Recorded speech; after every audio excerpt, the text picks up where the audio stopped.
Hubert Julien Laferrière, bonjour. Bonjour. Vous êtes député La République En Marche de la ville de Lyon.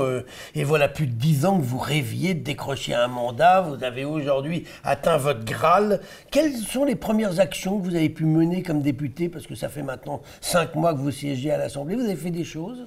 Alors j'ai fait les choses. Alors, tous les députés ne font pas les choses, puisque les députés sont d'abord là pour discuter, pour amender, pour voter, pour débattre. Mais il se trouve que moi, j'ai pris dès le départ la responsabilité d'être rapporteur. Vous savez que dans une démocratie comme la France, il y a une séparation des pouvoirs. Donc les lois, même si elles sont souvent proposées par le gouvernement, sont rapportées par des députés.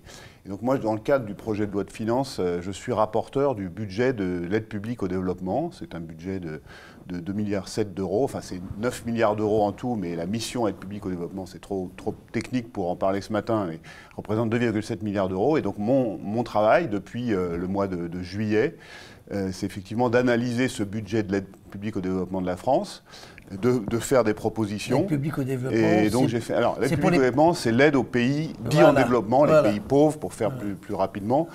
Quelque chose qui intéresse de plus en plus. D'abord parce qu'il y a un engagement de la France très fort que le président Macron a réitéré à l'Assemblée générale des Nations Unies. Ça fait des décennies qu'on nous explique qu'on va mettre beaucoup d'argent. Voilà. Et on s'aperçoit des décennies après qu'on n'a jamais mis. Il se trouve que depuis 2010, l'aide publique au développement baissait chaque année, sauf en 2017. Et que là, le président Macron s'est engagé à l'augmenter Mais pourquoi il respecterait plus que ses prédécesseurs qui s'étaient aussi engagés? Parce que je crois que, d'abord, cet engagement qu'il a pris, il peut difficilement aujourd'hui s'en défausser parce qu'il l'a pris de manière très forte.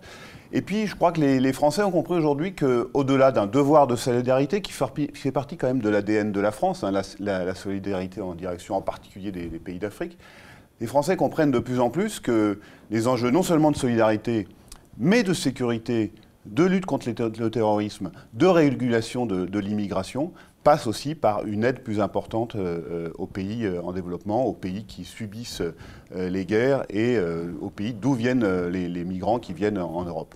Dites-moi, Hubert Julien Laferrière, vous siégez à la Commission des Affaires étrangères. C'est bien ça. Est-ce que c'est votre goût pour les voyages exotiques qui vous ont amené à postuler à cette commission? Non, qu'est-ce qui m'a amené à postuler à cette commission? C'est que ma passion pour les questions d'aide au développement, évidemment, on les retrouve à la Commission des Affaires étrangères. Si je n'avais pas été à la Commission des Affaires étrangères, je n'aurais pas pu être le rapporteur du budget de l'aide publique au développement.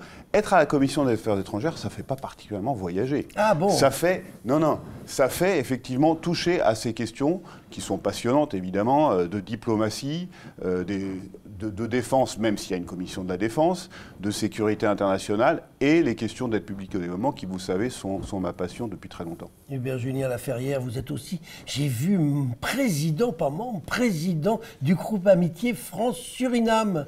Exactement. Vous savez où c'est, le Suriname? Vous y avez déjà mis les pieds? Je sais où c'est. Et vous y êtes déjà allé? Non, je suis allé en Guyane française et pas au Suriname.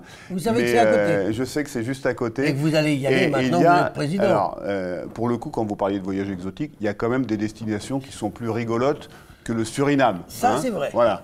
Donc, par contre, il y a des enjeux passionnants, effectivement, de lutte contre l'orpaillage, des relations avec la Guyane française. Il y a des enjeux géopolitiques, dont on ne parle pas souvent, mais qui sont passionnants, qui sont compliqués.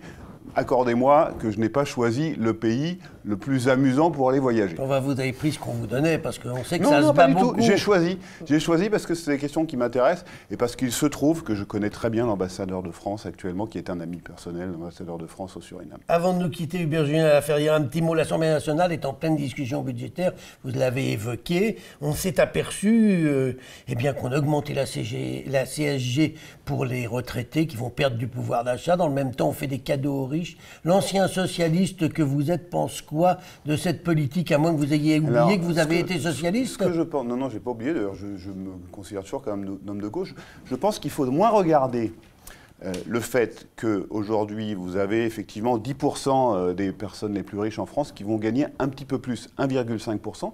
Mais on oublie de regarder que les 10% les moins riches, eux, vont gagner en moyenne 3% de plus. Donc je crois que ce qui est important, c'est de voir comment on fait, effectivement, pour qu'aujourd'hui, parce qu'il y a un vrai problème de feuille de paye en France pour les personnalités les plus modestes, comment on fait, effectivement, pour que ces gens-là gagnent un peu plus. Et donc, il y a une répartition, il y a l'idée que si effectivement on peut faire en sorte de baisser les cotisations sociales des salariés les plus modestes, effectivement on reporte ça, notamment sur la CSG, mais vous le savez, pas tous les retraités vont y être confrontés.